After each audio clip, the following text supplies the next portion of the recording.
You want to listen to a podcast? By who? Georgia GOP Congressman Doug Collins. How is it? The greatest thing I have ever heard in my whole life. I could not believe my ears. In this house, wherever the rules are disregarded, chaos and mob rule.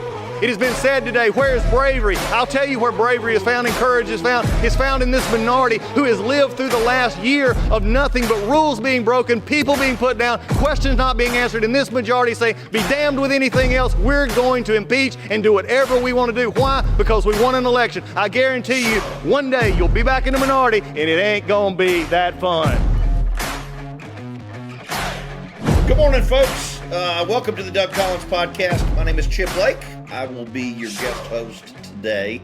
It is Wednesday, April 17th. We got a good show today. We got a lot to talk about. We're going to start the show in a little bit of a time capsule. We're going to go back in time to 2013, 2014 and talk about what happened in New Jersey with Governor Chris Christie, Bridgegate. We've got a reason for doing that. Stick around and listen, and we'll walk through that. We're going to talk about a bizarre event that happened last week at the Bakersfield, California City Council meeting.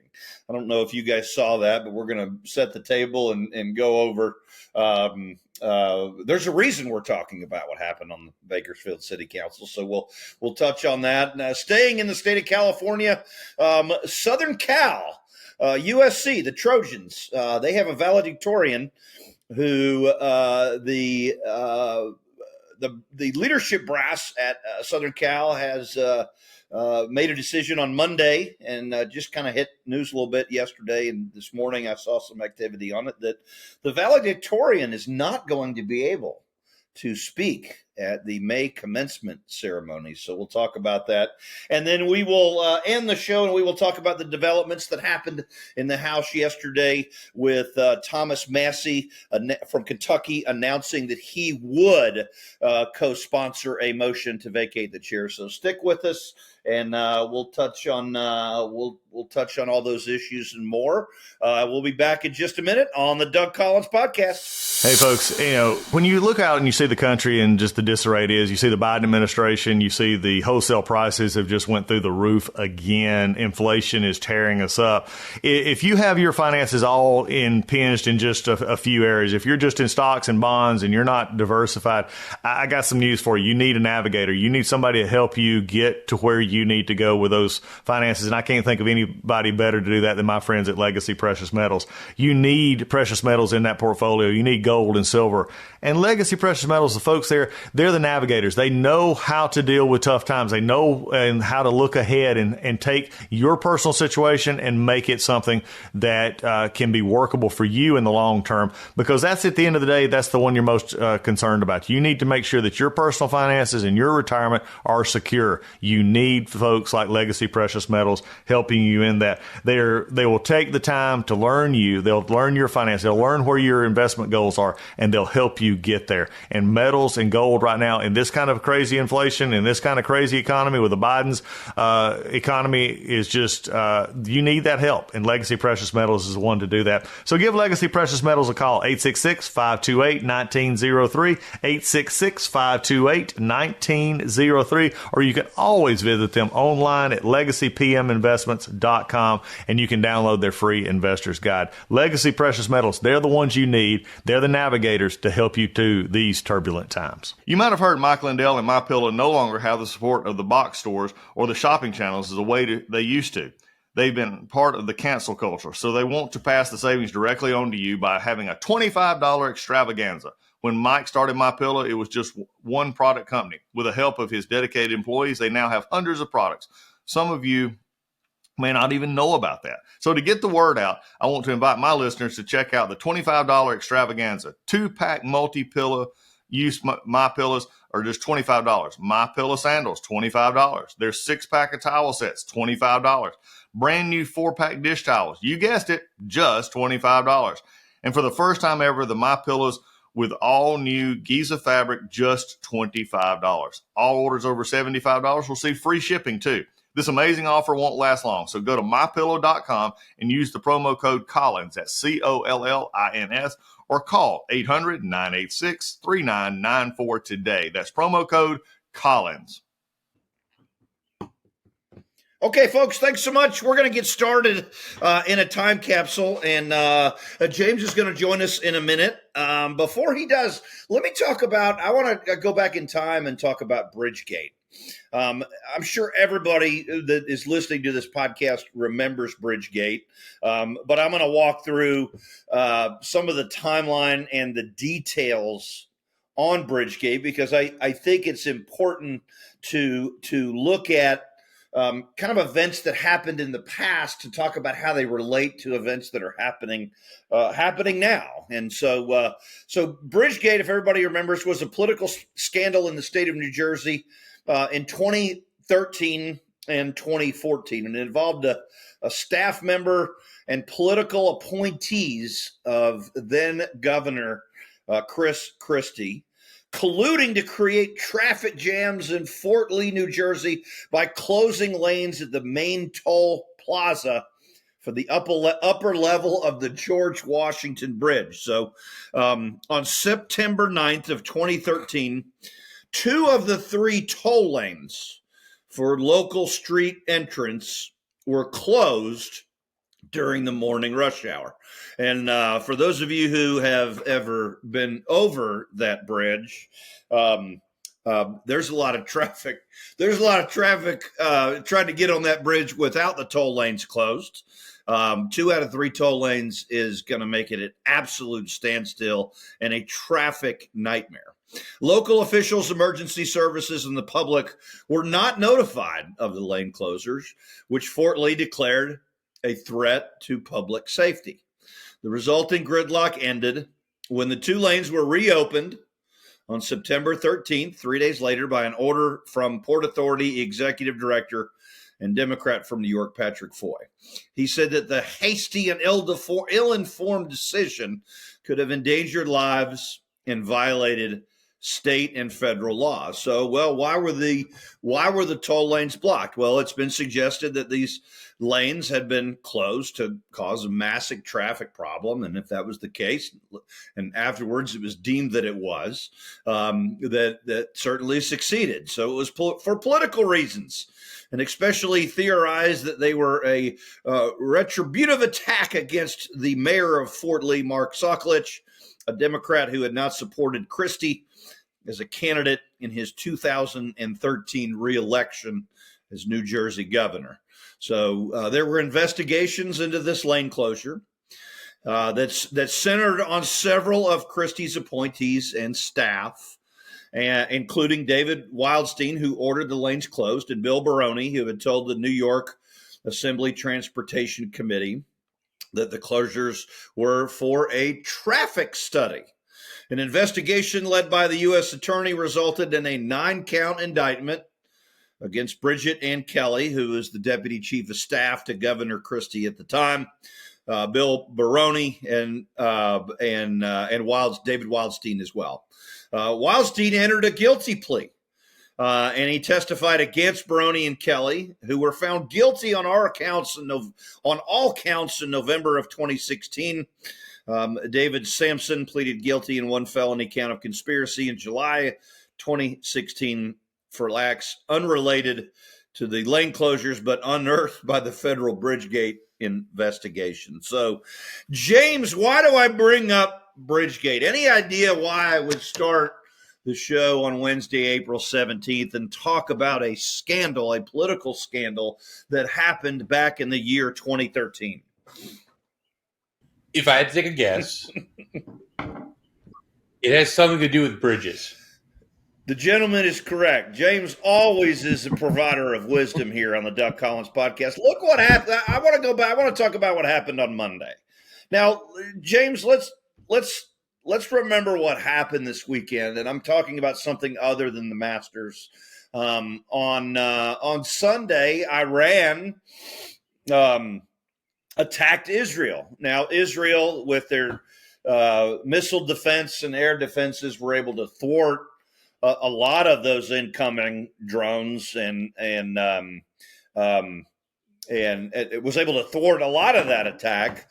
Still a big day. I mean, Israel got attacked by Iran, and pro-Palestinian demonstrators on Monday morning thought it would be a good idea to shut down airport highways, and key bridges all across major U.S. cities. And the first evidence we got of that was live on Monday when we saw the demonstrators blocking the Golden Gate Bridge in San Francisco. They also blocked the road leading into O'Hare International Airport around 7 a.m. on a Monday. Now, O'Hare Airport at 7 a.m. on a Monday is going to be a pretty crowded place. The point the reason I kind of bring this up, James, is that, if it was a safety issue and security issue back in 2013, and look, these individuals who ordered the closure, it was a bad decision. It wasn't a good decision. It wasn't a good idea at political retaliation. There are other ways to retaliate other than doing what they did, and it wasn't right. And they paid a price. They paid a legal price. I believe ultimately in 2019, most of the charges or most of the convictions were overturned by the U.S. Supreme Court. But, these pro-Palestinian protesters in Chicago and San Francisco and in Oregon, there were some arrests, James, but they were arrested for disorderly conduct. Are you kidding me? Disorderly conduct? These charges of disorderly conduct, I'm sure 3 or 4 months from now will be dropped. If for some reason in some jurisdictions they are not dropped, I'm sure they'll find a way to be expunged. This is kind of a big deal when you're closing bridges, especially a bridge like the Golden Gate Bridge in San Francisco. But it seems like these pro-Palestinian protesters, James, are going to be held to a much different standard. What you say? I'm gonna guess they're gonna be held to the same standard they hold everyone in New York who holds up streets, which I think might be a little different. But yeah, I don't think, because I think a lot of people, and this is the one thing I don't think is fair. I think a lot of people compare this to the people who stormed the Capitol. That's been the big comparison, and it's the only one I don't think is totally fair because, let's be honest, we're not as important as the bridges are. It's not the Capitol, and there weren't of course tons of politicians inside, and there weren't weapons and whatever, as far as we know. That's right. But I think I look at it the way that I look at every single protest that I've seen since I've been able to fully understand a protest. No one gets arrested for anything seriously, ever. And it will never happen. And that's the reason people keep doing bridges and airports and the busiest streets in America, is because they know, one, it's going to be the least amount of problems for them and the most amount of problems for everyone else. Exactly right. There's it's funny because this is not the same thing, but remember, I think it was last week we were talking, and there was a family that was charged. They were arrested because their son committed a school shooting, right? They were the ones who got in trouble too. Oh, yes. Right. So hopefully that precedent will help parents kind of watch their kids and do maybe a little bit more, right? Yes. To hopefully stop that kind of thing.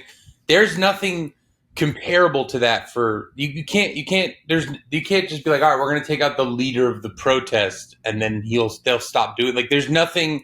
Don't know who runs no one ever knows who runs a protest. There's a million people in charge, and they just stand in the middle of the street and they stop you from getting to work on time. It's effective. They know, it's very effective.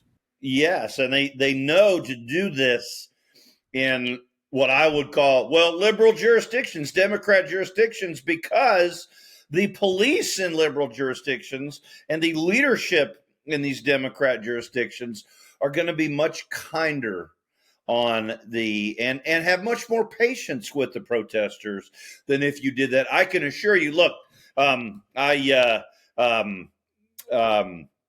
give you an example. I don't know that would happen down here in Atlanta. Atlanta's what happened in Texas? I can tell you that right now. Even though the city of Atlanta runs Hartsfield International Airport, the airport itself is not within the city of Atlanta. People don't know that. When you fly into Atlanta, city of Atlanta runs that airport, but it is not in the city of Atlanta jurisdiction. And half the airports well, some of the airports in Clayton County, but nonetheless, the Georgia State Patrol would show up, grab you by the neck and get you off the road. And it wouldn't be long until those streets are cleared. You're not going to see a scenario like that happen in Portland, Oregon, happen in San Francisco, California, or Chicago, Illinois. So these protesters know what jurisdictions that they are targeting when they do that. Interesting thing is, when people think of California, certainly a Democratic state, it's been a long time since Republicans ever won statewide in California, but there are some pockets of California. There are some Republicans in California, and we know this because even though there's an overwhelming majority of Democrats in the congressional delegation, there are Republicans that represent that are members of Congress in California and represent constituents. And now that's not in San Francisco or downtown LA or San Jose or any of those areas, but maybe out in the Fresno, Bakersfield, Modesto area, kind of inland a little bit, maybe to the east of those big cities.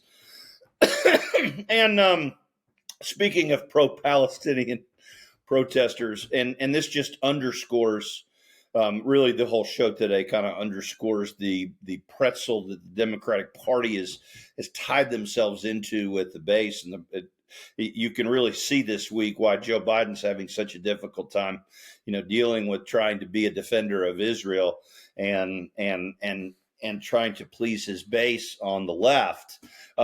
Bakersfield, California is one of the areas, as I said, in California. It's Kevin McCarthy's hometown, and while Kevin McCarthy no longer represents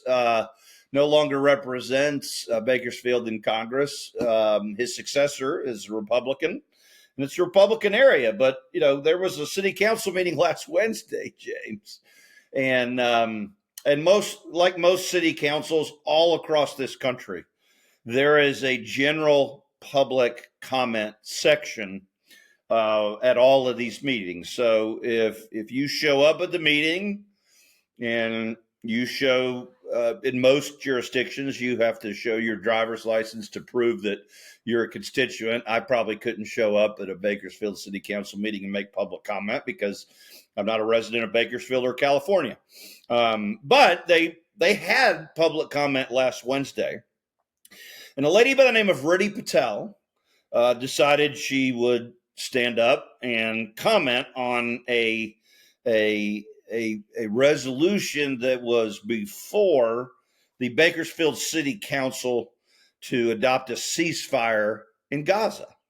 And I'm going to read you part of Riddhi Patel's comments. Quote, "I don't have faith that you'll do this," Patel says. "You guys are all horrible human beings, and Jesus would have killed you himself. I hope one day somebody brings the guillotine and kills all of you mother effers, despite the guillotine threat." I mean, that's a pretty big statement. Despite the guillotine threat, the meeting continued uninterrupted. And the police, even after the threats of murder to the members of the Bakersfield City Council, the meeting continued uninterrupted, and the police did not move in to apprehend her. So later in the meeting, when discussing new security policies, Patel spoke once again, and she complained. You're not going to believe, James, what she complained about. She complained about metal detectors and police presence at council meetings. She said the council, by having metal detectors and police at council meetings, is criminalizing people. Quote, "Regardless of whether you elect people into office, they'll backstab you. They'll let you die. And for that reason, you guys want to criminalize us with metal detectors. We'll see you at your house.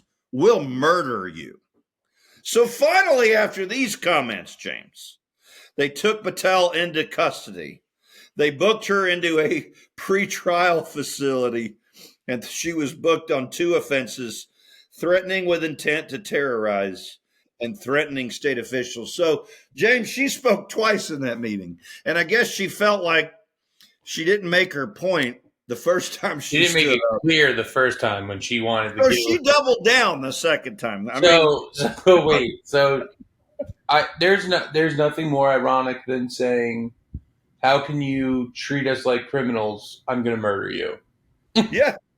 It's funny. It's funny because I think because of my age, and actually there was a study talking about how my generation is less pro-Israel and more pro-America or something like that. I don't know. I think it's all nonsense, but I think this is like the example of like there's nothing wrong with being pro-Palestine or pro-Israel, whatever you feel, fine. Whatever you probably raised somewhere, that's your life. I understand you may have family somewhere, but it's these examples that keep pushing people towards one end or the other because somebody comes in and making it. I mean, it's an absurd to come in and say we're going to use the guillotine on you is such an absurd thing to say. But then to double down and be like, I can't believe you guys use metal detectors. Why would you use metal detectors? We're not criminals. By the way, I'm going to murder you at your home. That is easily the craziest sentence. But that's someone like she's clearly like not all there at all.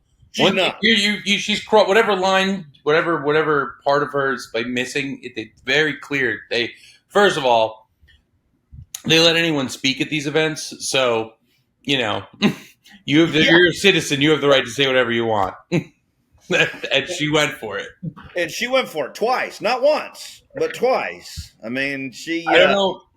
Yeah. She was begging. She wanted to be she wanted to be arrested. She made it pretty clear she wanted to be arrested. And then, ironically, James, after she was arrested at her initial hearing the next day, she sobbed uncontrollably.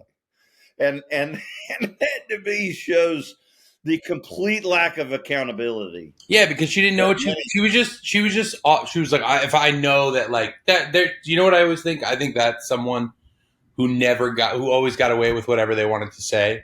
Always. And right, there are people who have that. There are people who like in your own life, I'm sure, where you're talking to them and you're like, did you really just say that? Like you can't say that out loud in front of people. Like you should keep that to yourself. But they've never been held accountable, like you said. So finally, they got it to possibly the biggest stage that person could get it to. And next thing you know, they're like, well, why would I be in trouble for this? You just said you were going to murder everyone in this room. Yeah, twice. Not once, but twice. It was bad enough that the police didn't take her into custody after her initial comments.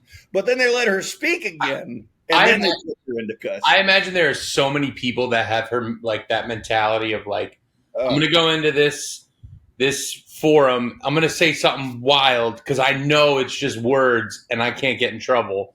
Well, people are going to start getting in trouble. Oh yeah. There's no question. And staying on the challenges that the left is having with the conflict in Israel, in Gaza. I'm gonna this next topic I'm gonna put under the category of you reap what you sow, and that is a developing story coming out of the University of Southern California, where they have announced that they are banning a pro-Palestinian valedictorian from speaking at their May commencement. And I'm reading here from WKABC in Los Angeles. So, citing safety concerns, USC announced on Tuesday that a pro-Palestinian undergraduate student who is selected as the valedictorian will not be allowed to give a speech at the May commencement ceremony. It's the first time that the university has banned the valedictorian from speaking. University Provost Andrew Guzman said, quote, "While this is disappointing, tradition must give way to safety," he wrote in a statement. "This decision is not only necessary to maintain the safety of our campus and students, but it is consistent with the fundamental legal obligation, including the expectations of federal regulators, that universities act to protect students and keep our campus community safe. It applies the same values and criteria that we have used in the past to guide our actions. In no way does it diminish the remarkable academic achievements of any student considered or selected to be valedictorian. To be clear, and this is, again, I'm reading from a statement from the provost. To be clear, this decision has nothing to do with freedom of speech. There is no free speech entitlement to speak at a commencement. The issue here is how to best maintain campus security and safety, period. I got to admit, James, I have mixed emotions about this decision from USC because, and I'm going to read from a tweet, Mary Catherine Ham, who's a conservative contributor she's been on CNN, MSNBC. He's actually from Georgia, went to the University of Georgia, but very smart, very conservative. She tweeted yesterday, she said, quote, "She's earned the slot. Let her give her speech. Even if it's dumb and terrible, it's not a safety issue for her to give it." And I have to agree with that. Presumably, it'd be a reflection of the quality of her USC education. Universities are so bad at so many things. You know, I think I agree with Mary Catherine Ham. I'm not so sure that if you're valedictorian, you've earned the right to speak. If you want to get up there and make an ass of yourself and embarrass yourself, do it. But the pro-Palestinian mob now has 4 weeks to prepare for the USC commencement ceremony. James, what are your thoughts? Well, yeah, that's another one. They said we're not. You're saying I'm not going to let you make the speech, but if you made it very clear that she's not going to make the speech, or they're not going to make, I don't know if it's boy or girl, they're not going to make the speech, and all you did is you just said now there are 4 weeks to prepare. Yeah, this is what you've allowed right now. You've allowed a couple of things instead of one possible protest, right? So let's say she clearly handed in her speech. Somebody at USC read it and went, "Uh-oh, this might cause a problem," right? Instead of allowing it to happen naturally, right? She goes up there. They go up there. They give their speech, and they say, I'm pro-Palestine. Blah, blah. Let's say whatever they say, right? Now there's just a bunch of people who are pissed in the audience. That's probably what's going to happen. Now you're allowing pro-Palestinian protesters and pro-Israel protesters to attack one event. That's what you just said. That's what you just did out loud.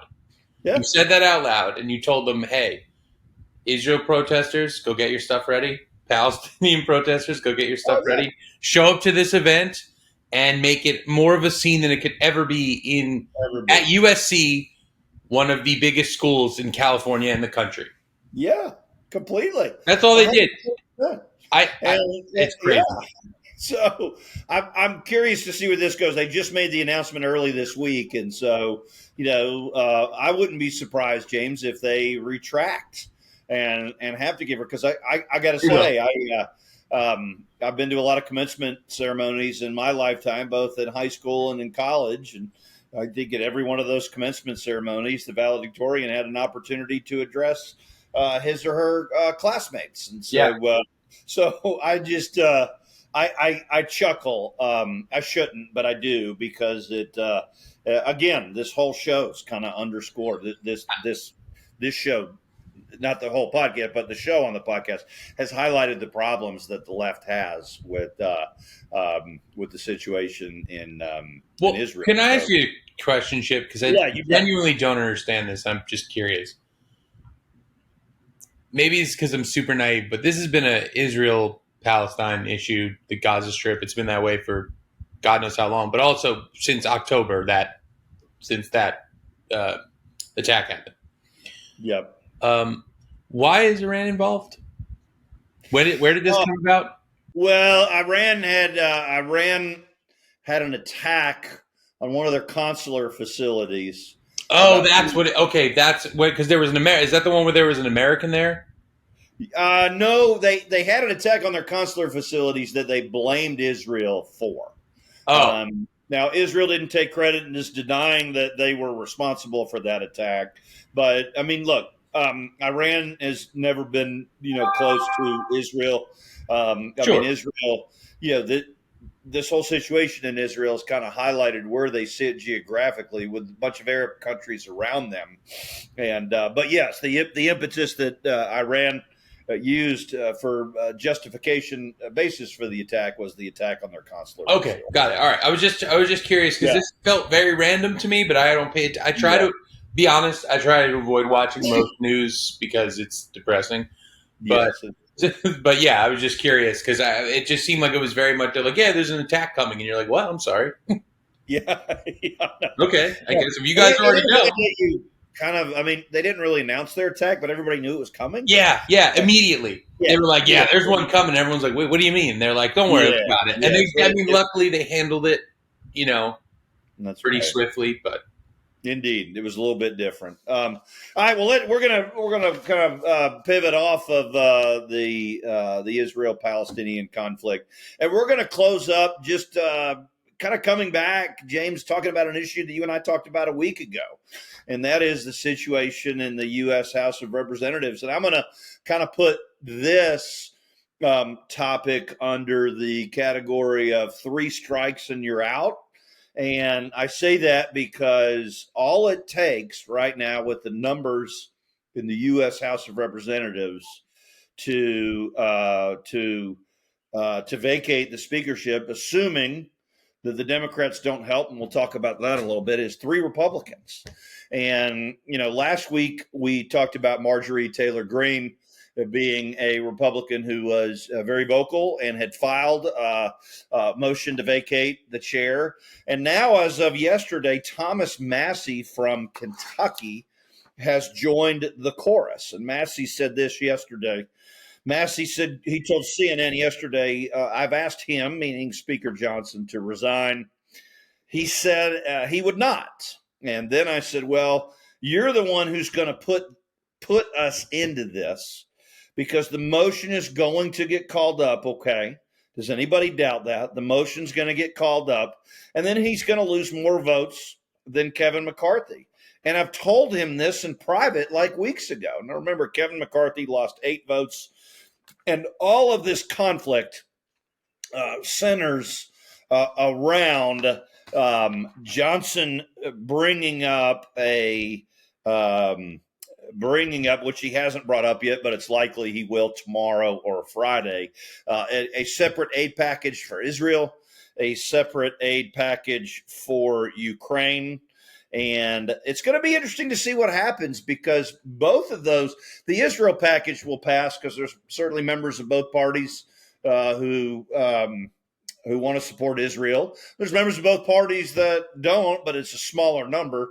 Ukraine's going to be a little bit closer vote, but you're going to have just about all Democrats and I think probably 60% of Republicans, so it'll pass overwhelmingly. But what did we talk about a week ago, James, that Marjorie Taylor Greene said this is all about math, and she's right. It is about math, but what we don't know is that if Johnson does allow a standalone vote, it looks like he will. And I am curious to get Doug's thoughts on this on Friday when he's able to join us again for Friday Fun Day, because the vote's either going to happen tomorrow or it's going to happen on Friday, and it might kind of be happening around kind of the same time that we're recording the show. And so if that happens, I have no doubt that the vote on Ukraine aid will trigger a vote to vacate the chair. But what might make this vote different than the prior votes is that you might see some Democrats come to Johnson's aid because they just don't want to see the chaos, and they believe that they believe calling for aid to Ukraine was the right thing to do. So, a week after we had this conversation, we now have 2 members, and all we need is 3. James, give us your thoughts, and we'll close it up. It was Sunday when he went on Fox. I think it was on Fox, right? Yes. Mike Johnson, that's when he said, we've been trying since he got in to pass a package that would support Israel, and it was blocked multiple times or whatever the case is. And now that he's got an actual opportunity to do it, and I obviously the right has no problem passing a bill for Israel. The Ukraine one is the one that obviously, is, like you said, is going to kind of probably piss people off, considering how much money I think we've already given. I don't even know how that works at this point. I don't know how you just keep handing money over that doesn't exist. But anyway, so that's you said that if the Israel bill won't do anything, but the Ukraine bill will trigger essentially them being like, "All right, buddy, you're out." That's right. If they vote him out, right? If they vote him out. How long was it before? How long were we without a rep last time? Without the speaker last time, like almost 2-3 months. Am I getting that wrong? Yeah, a little less, but it's chaos. I mean, who do you put in? I mean, first of all, I'm not just going to be the one to say this, but there's no world where it can be MTG, right? No, there's not. Let's just make it super clear that can't happen. And ultimately, that's why, look, Eli Crane, who is a freshman member from Arizona, who did not vote for Kevin McCarthy in January when he got sworn in on the first 13 ballots. And he was one of the 8 that, that voted to remove Kevin McCarthy. I mean, Eli Crane, very conservative. No one's ever accused him of not being. I mean, he even said yesterday, while he doesn't support a standalone bill for Ukraine, and while he would vote against it, he's not certain that it rises to the level of removing the speaker. And so, it's all going to hinge on the Eli Cranes of the caucus that are left. You've got Marjorie Taylor Greene and Thomas Massey. You know what doesn't make sense? What's that? I guess this is I really don't know the answer to this because I haven't really paid attention to the speaker position until recently because it's obviously been a topic of conversation. How often is it that people want to remove the speaker because of decisions that he has to make that basically are collective decisions? Like I don't want to come off like I don't know what I'm talking about because when you go back in history. It's never happened. It doesn't happen, right? Okay, that's really my question because, Kevin McCarthy, I know people wanted him out for a while. It was pretty clear people didn't like him. They didn't think he was making conservative decisions, and he was there for how long? Oh, 9 months. 9 months, right? And before that, what was the length of the previous speaker? Oh my. I'd have to go back and check, James. But yeah, I mean, usually the end of people's speakerships coincide with the beginning of a new Congress, right? And that that hasn't happened this Congress, which is right. And it feels like I feel like we want to push people out easily because when Mike Johnson was, I don't want to say hired, but hired. When he was put into that position, I didn't hear one person say this might. You said it might be a rough go.